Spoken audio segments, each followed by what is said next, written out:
Miraj is a very very important বলি, valuable বলি আমাদের জাতীয় দলের জন্য।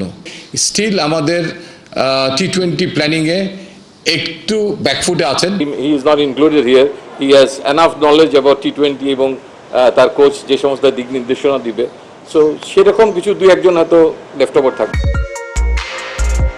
তোমার সাথে করব না ঘর, দেব না তালাকো। টি-20 ইস্যুতে মেহেদী হাসান মিরাজের সাথে বিসিবি বা নির্বাচকদের বোঝাপড়া যেন এমনই, যখন মন চায় খেলাবেন, এক দুইটা ম্যাচ পর ধারাবাহিক এই সিনিয়র ক্রিকেটারকে তারপরেই ছেটে ফেলা। চলতি আরব আমিরাত এবং সামনের পাকিস্তান সফরের দলে মিরাজের ঠাঁই না হওয়া আর পিএসএল এর ডাক পাওয়া সেই প্রসঙ্গই সামনে আনছে নতুন করে। 2017 শুরু হওয়া টি-20 ক্যারিয়ারে মিরাজের নামটা টাইগার টি-20 দলের সাথে যুক্ত হয়েছে 29 ম্যাচে। তার মধ্যে গেল 8 বছরে ব্যাট করার সুযোগ পেয়েছেন মাত্র 24 ইনিংসে। এর মধ্যেই সিদ্ধান্ত হয়ে গেছে ন্যাশনাল টি-20 টিমে মিরাজ চলে না। এখানেই শেষ না, 20 ওভারি ফরম্যাটে ক্যারিয়ার গ্যাপের সাথে যুক্ত হয়েছে তার ব্যাটিং পজিশন নিয়ে কাটাছেঁড়া। গোটা দলই বহুবার গবেষণার গিনিপিগ বনে গেছেন, তবে মেহেদী মিরাজকে ম্যানেজমেন্টের টেস্ট টিউবে ঢুকতে হয়েছে সম্ভবত সবচেয়ে বেশি। এই পরিসংখ্যান দেখেই ব্যাপারটা আজ করা যায়। মিরাজের সাথে গেল 8 বছরে খেলা হয়েছে কি ডেভিল গেম। 24টা ইনিংস তিনি ব্যাট করেছেন মোট 8টা পজিশনে।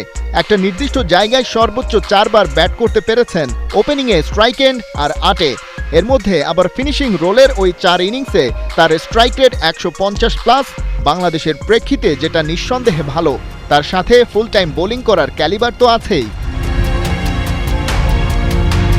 দলের প্রয়োজন বুঝে প্রায় সব জায়গায় হাসি মুখে ব্যাট করে গেছেন। নিজেকে মানিয়ে নেয়ার সুযোগ সেভাবে না মিললেও এই মুহূর্তে বাংলাদেশের সবচাইতে ইম্প্যাক্ট ক্রিকেটার তিনি।